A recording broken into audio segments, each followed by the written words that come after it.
What are we going to talk about this episode? Thanks for talking to me, Sandra.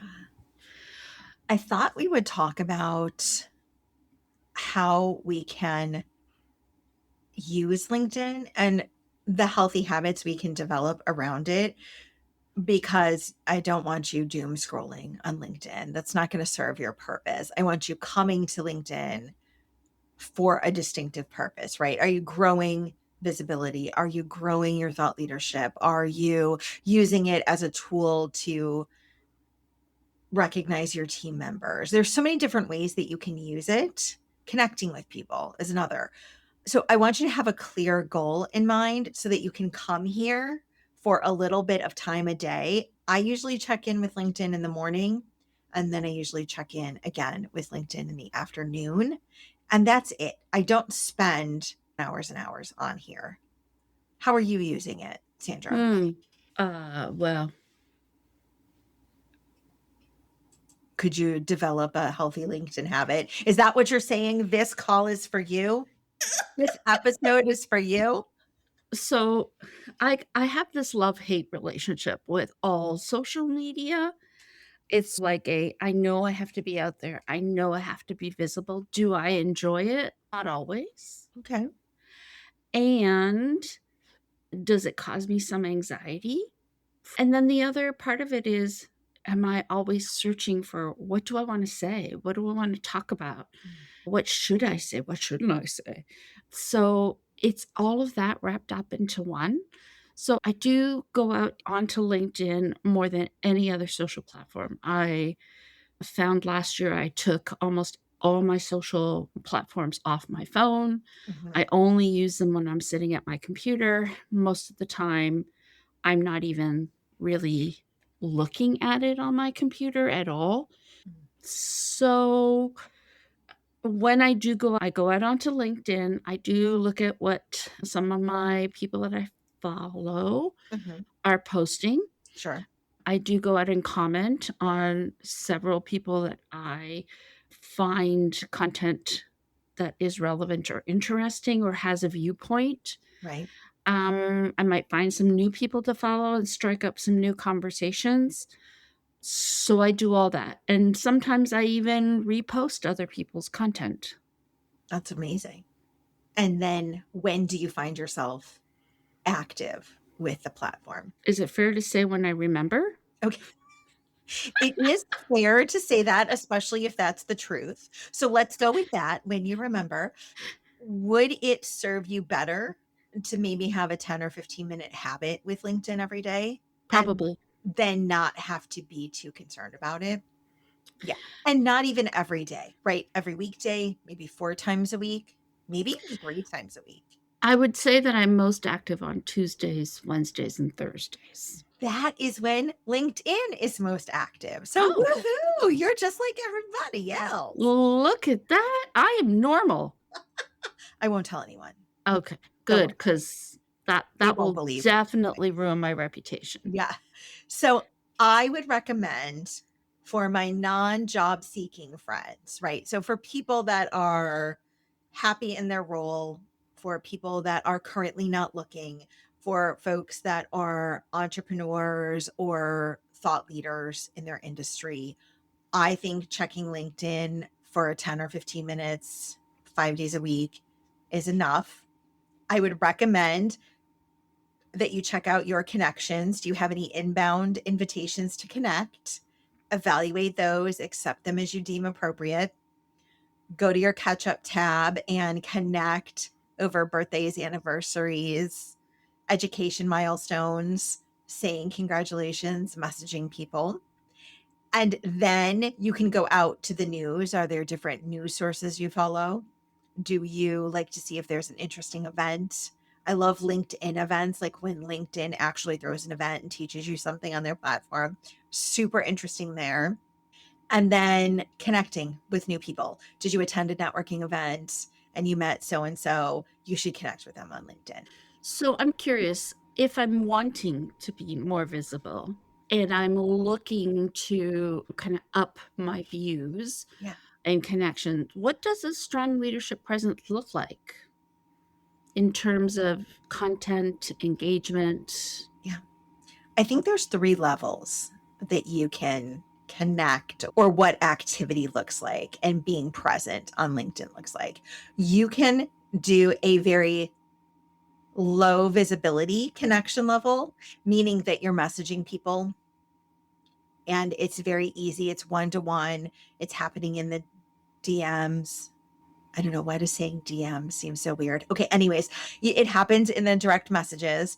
And then there's this second medium visibility level, which is so fun because that's commenting, right? So I can comment, I can be like, Sandra, what a great post. It had me thinking about this or that.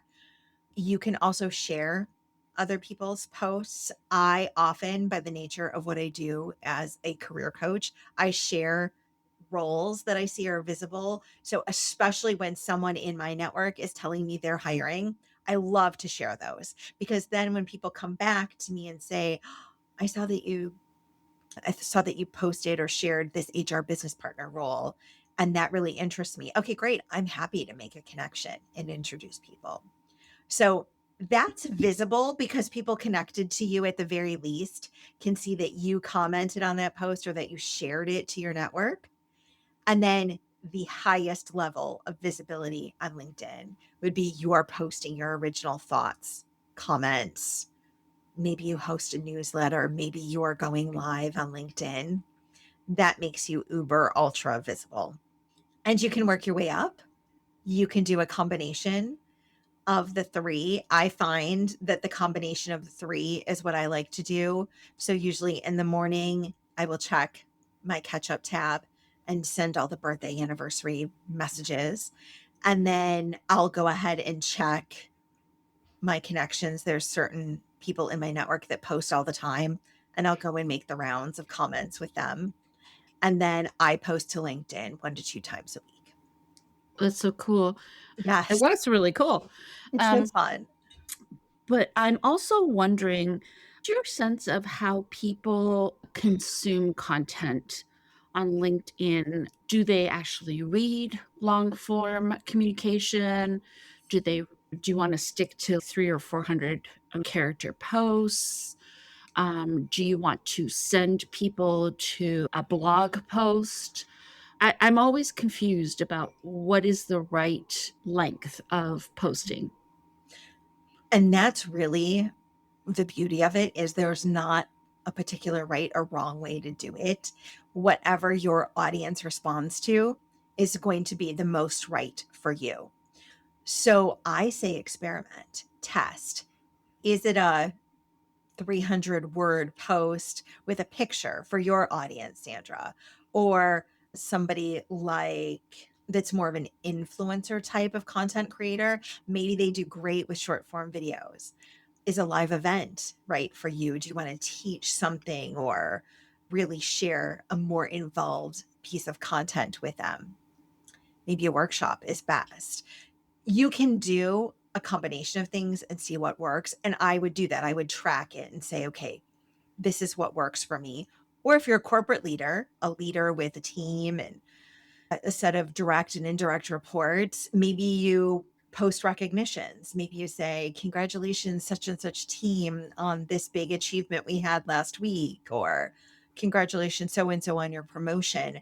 Maybe that content reaches its intended audience, has you seen for your leadership style, and that works for you.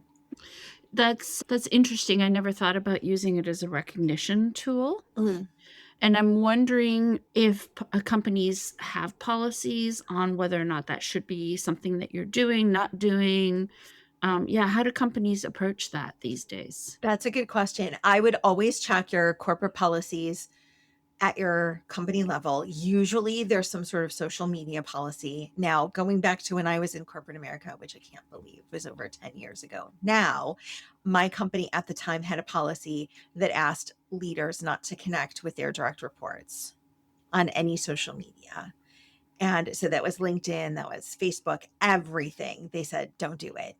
In this much more connected world now, I don't know how you don't do it, but that's fine. Check your policy, know that you're within guideline.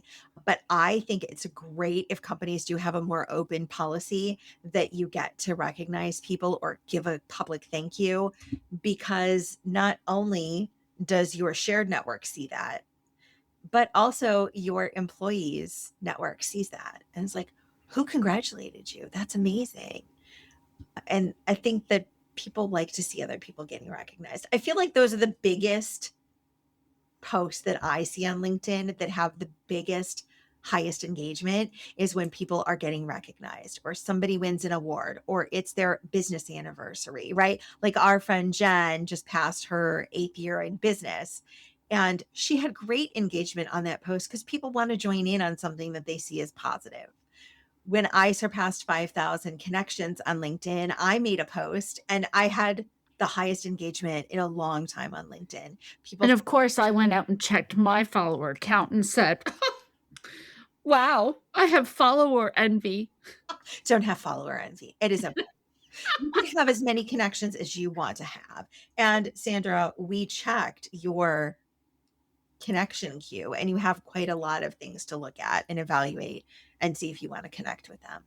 Yep, I sure do. That- Maybe another symptom of, like, why that shows how little I engage with social media. Or you can have your VA go out and accept all those annoying connection requests, and then you don't have to think about it ever again. When I get a VA, yes. Yes. Mhm. VA. Or are we talking about the intern that I have upstairs? Yes, your live-in intern could also accept those for you. Correct, okay. Go for it. I believe in you and your intern. He doesn't wanna be called your VA? Is that what I hear you saying? Yes, Okay, I'm and for sorry. those people who don't know, my intern is my current college-aged, son who is home for the summer. Still waiting for number 2 to come home, but, yes, he's currently home for the summer, and he's been conscripted, It's and I do mean conscripted, to be my personal intern. and he's doing an excellent job.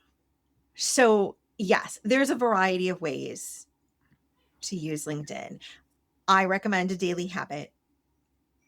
I would recommend that you start 10 minutes a day.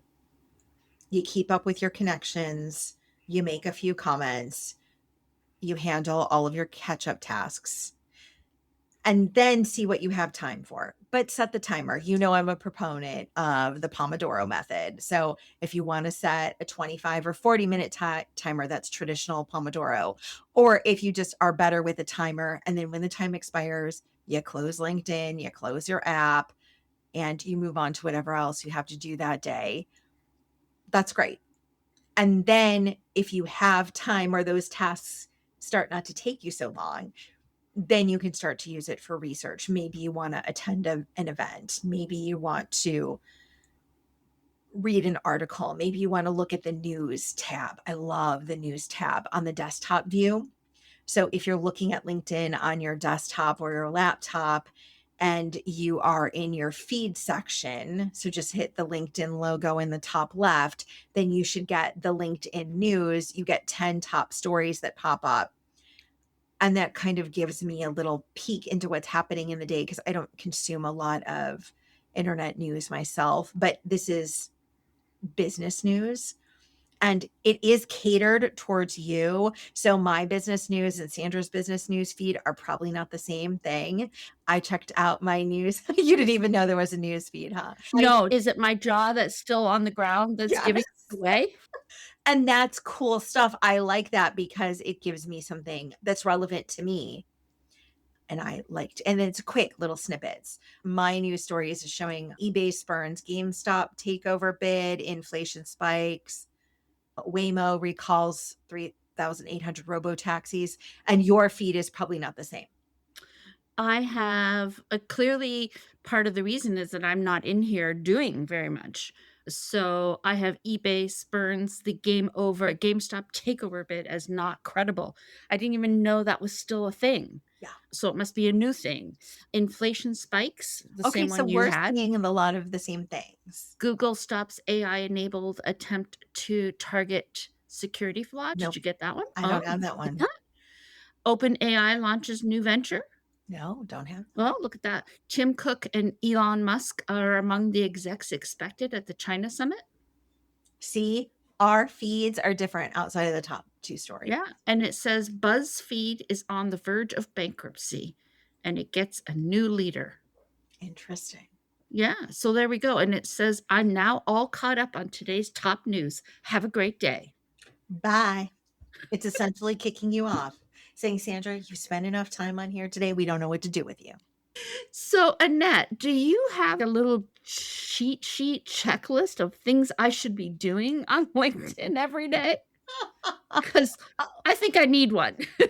I do have a little networking checklist, which is my 5-5-5 method, 5 days a week, 5 minutes a day, 5 connections, make new connections. So people you met in real life, did you connect with them? Are you connected with them on LinkedIn? People that come to our networking meetings, Sandra, do you follow that up with a LinkedIn connection? I always do. And then send a message to 5 people that you're already connected with to continue to nurture that relationship. That's my main checklist. And then I would say outside of that, I scroll for a couple minutes looking for any job postings that my individual network members have posted that they're hiring for. I usually share those.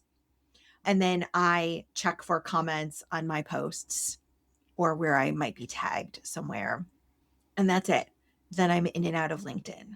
Wow. I do so little of that. And that's okay. You don't have to use LinkedIn the same way that I use LinkedIn, but I love LinkedIn, and LinkedIn has allowed me to have this great visibility. It supports my business. It supports my clients. I'm able to see lots of opportunities for jobs. I'm able to make introductions and referrals for people that need someone good for this role or that role.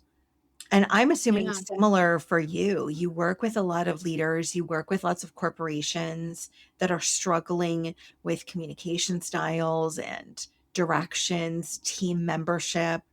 So your buyers, your potential clients are here on LinkedIn.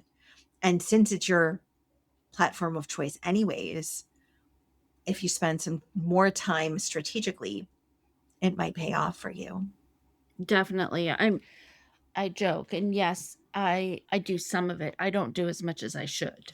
And I feel like if I tried to tackle your list, I would go down the ADD rabbit hole and find that I'm there for 3 hours instead of just 10 minutes. And I think that is probably the biggest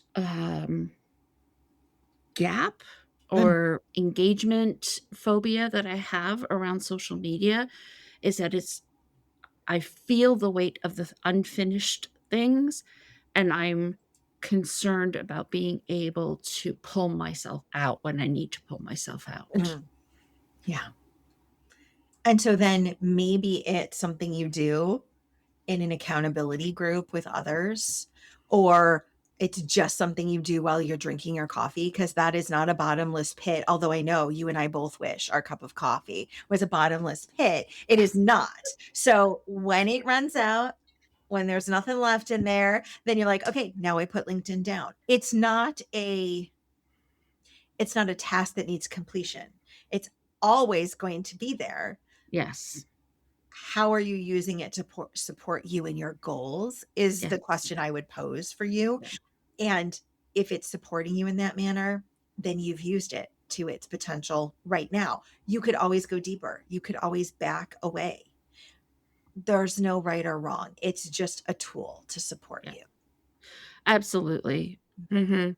And then if you're a job seeker, I would add to that list checking out opportunities, but I'd be very strong and strategic about it. I'd set up job alerts, and then I'd only check the alerts once or twice a day. And then I'd set up the job alerts so that you're only getting new opportunities that post within the last 24 hours so that you're not looking at the same junk that you've looked at for the past 3 weeks. It's only new stuff that's coming in, it's coming into your inbox. And if it doesn't look interesting enough for you to click through, then you don't click through. Intriguing. Yeah. Um, and what kinds of things should I be thinking about in the about section, if I'm looking to target a particular type of connection or a particular kind of job. If you're focusing on a job, then you want a precise career summary. It's similar to a career summary on your resume. It's written in the first person and it's short and sweet. It's usually about a paragraph in size. It's 4 or 5, 6 sentences, whoop, at the most.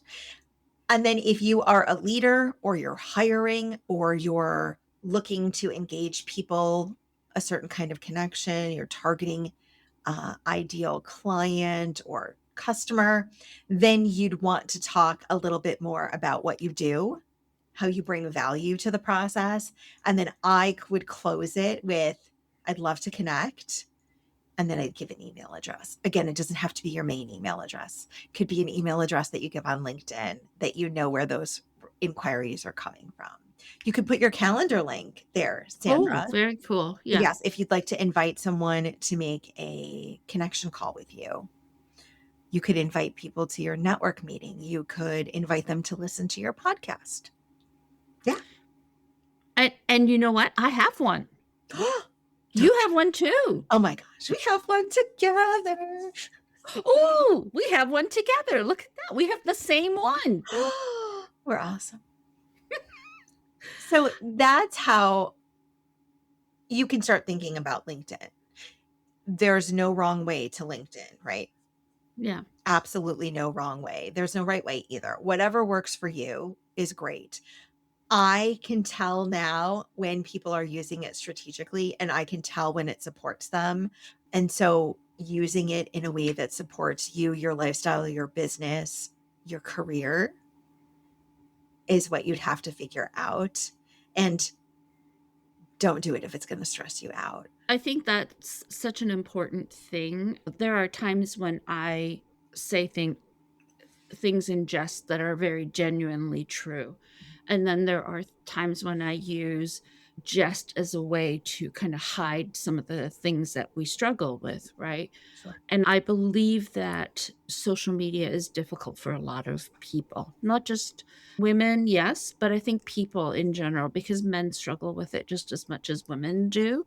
Yeah. But I find this particularly true for business people Mm. because we're told you must do these things, you must do that, you must go here, you must post this type of thing, you must be posting so many times a day.